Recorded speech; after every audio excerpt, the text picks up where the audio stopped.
पश्चिम बंगाल की राजनीति में जो कुछ हुआ वो सिर्फ एक हार नहीं है, बल्कि एक सियासी भूकंप इसे कह सकते हैं।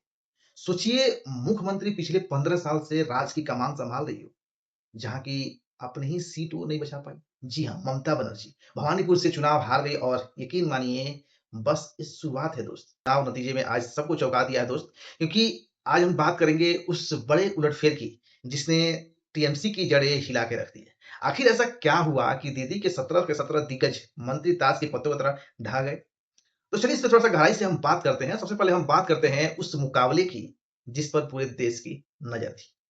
जी हाँ, भवानीपुर जहाँ ममता बनर्जी को उनके पुराने साथी जो अब बीजेपी में हैं, जो शुभेंदु अधिकारी हरा दिया है। अब हम सोच रहे होंगे कि इसमें क्या बड़ी बात है बॉस? बॉस बात है, ये लगातार दूसरी बार है, जब शुभेंदु ने ममता बनर्जी को हराया है। पिछली बार नंदीग्राम में मुकाबला करीब था, लेकिन इस बार भवानीपुर जो जनता का फैसला एकदम साफ था। ये कहानी सिर्फ मुख्यमंत्री तक सीमित नहीं है दोस्त।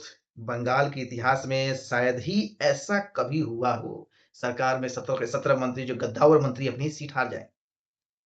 दम यहाँ पे बात करें तो शिक्षा मंत्री बासु हो या वित्त मंत्री चंद्रिमा, सबको जनता ने साफ से नकार दिया, भाई साहब आपका छुट्टी होगी, आप जाइए यहाँ से। सिंगूर जिसमें टीएमसी का गढ़ माना जाता है, वहाँ से कृषि मंत्री और सिलीगुड़ी की बात करें तो हाल तो देखिए यहाँ पे गौतम देव जो है 73,000 से भी ज़्यादा वोट के अंतर से करारी हार गए। चाहे वो बात करें बहुत सारे विधाननगर जो है या आसनसोल है, हर तरफ से टीएमसी के लिए बुरी खबर ही निकल के आ रही है। यहाँ तक कि बारडन सीट से ममता के करीबी शौकत मौला को भी हार के स्वाद चखना पड़ गया। अब सवाल उठता है कि आखिर क्यों? जनता के अंदर इतनी नाराजगी क्यों भाई साहब?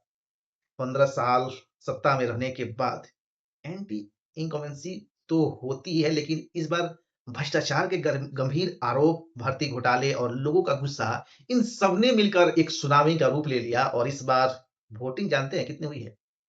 92.47 यानी 92.47। बंगाल के इतिहास में आज तक का इतनी वोटिंग कभी नहीं हुई। जब इतनी बड़ी संख्या में लोग घर से बाहर निकलते हैं ना, तो वो अक्सर बदलाव के लिए ही निकलते हैं दोस्त। क्योंकि 2011 का रिकॉर्ड भी टूट गया, तो क्या ममता बनर्जी के राजनीतिक करियर का सबसे मुश्किल दौर है? क्या बंगाल की राजनीति अब पूरी तरह से बदल चुकी है?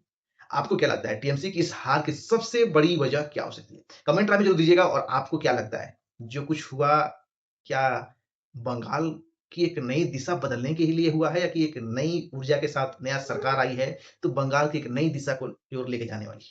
आपकी क्या राय है? क्या ये जो सरकार है भ्रष्टाचार के वजह से हार गई या फिर कुछ और ही जादू चला?